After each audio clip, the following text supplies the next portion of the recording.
موت کنارے آ لگا۔ جب اس نے موت کی آہٹ کو محسوس کیا تو اس نے یوں دیکھا، کوئی ہے؟ کچھ نہیں نظر آیا۔ پھر اس نے یوں دیکھا، کوئی ہے؟ اسے کوئی نظر نہیں آیا۔ پھر اس نے بڑی ندامت سے یوں آسمان کی طرف دیکھا اور کہا اور کیا کہا، یا من لا تضرہ الذنوب ولا تنقصہ المغفرہ، اے وہ رب جو معاف کرنے سے گھٹتا نہیں اور عذاب دینے سے بڑھتا نہیں۔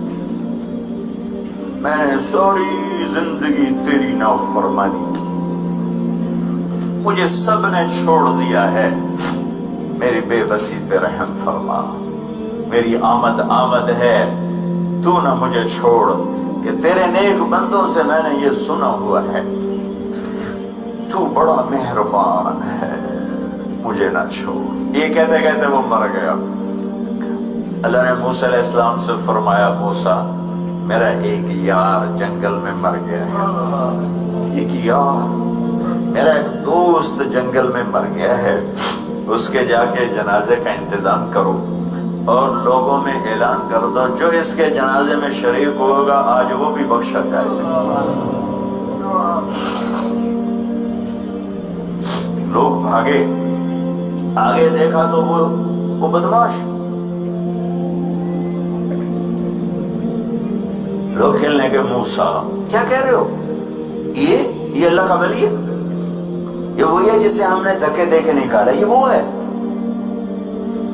یہ کہاں سے اللہ کا دوست اور ولی بن گیا، یہ کہاں سے یہ مرتبہ پا گیا؟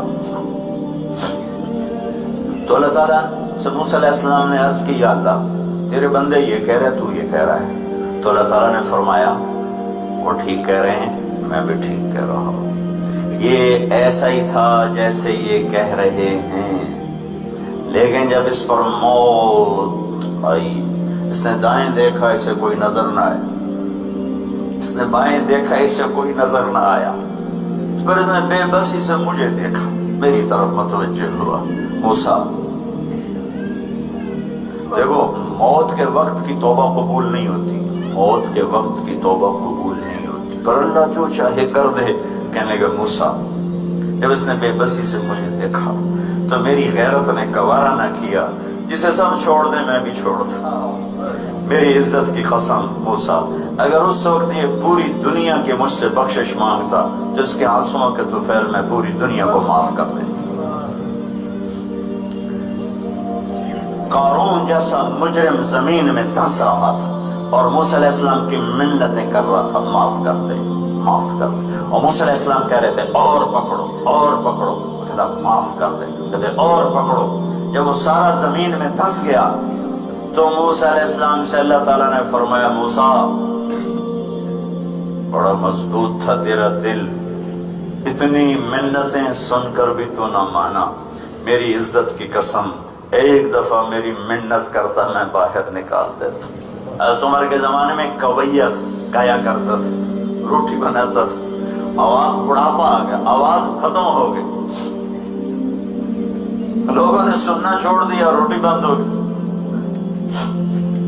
تو جنت البقیع قبرستان میں بیٹھا اللہ سے کہہ رہا، یا اللہ آواز تھی تو روٹی بھی ملتی تھی، آواز گئی تو روٹی بھی گئی، تو مہربان ہے، دیکھ میرے فاقے پہ رحم فرما، میرے رزق کا بندوبست فرما۔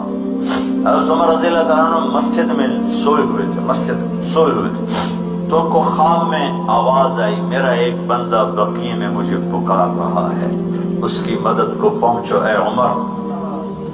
عمر رضی اللہ تعالیٰ عنہ ایسا اٹھے، خوف زدہ، نہ سر پہ ٹوپی نہ پگڑی نہ پاؤں میں جوتا، دوڑ لگائی جنت البقیع کی طرف۔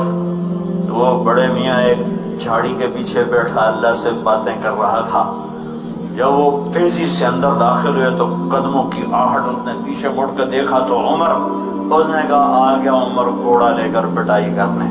وہ بھاگا اٹھ کے، تو اس عمر نے فرمایا رکو رکو رکو، میں خود نہیں آیا، بھیجا گیا ہوں۔ تو وہ کہنے لگا کس نے بھیجا ہے؟ کہا وہی جس سے باتیں کر رہے تھے اس نے بھیجا۔ تو اس کی ایک چیخ نکلی اور بیٹھ گیا، کہنے لگا میرے رب ساری زندگی تجھے بھلایا، یاد کیا تو پیٹ کی وجہ سے کیا یا اللہ، اور تو نے اس پر بھی لبیک کہا، اے اللہ مجھے معاف کر دو، اور اس کی چیخ نکلی اور جان نکل گئی۔ عمر رضی اللہ